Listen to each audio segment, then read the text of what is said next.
Do you think Amazon's size is becoming a problem for it right now, given the fact that while Elon's tweet was in a different context, we've had in the past, uh, agencies like the Wall Street Journal also highlight that Amazon's size is becoming a bit of a problem for the company. Do you think that that's the case? We don't believe that's the case, and we don't believe there's a breakup. But if there's a breakup, it's great for investors.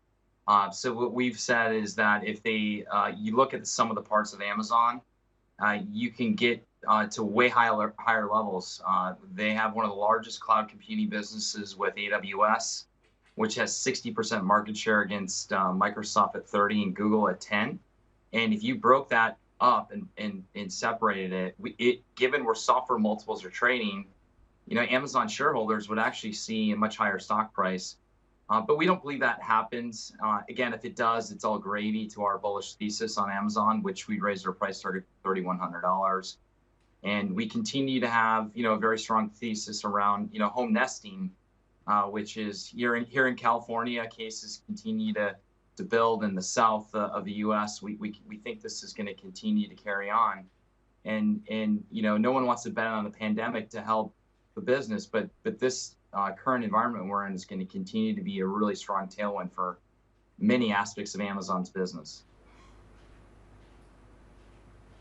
But at the current scale, what kind of growth triggers do you see out there for Amazon? I know that Amazon is actively looking at emerging markets like India, but there are analysts who think that at this point, incremental market share would be difficult to come by just because Amazon has grown so enormously.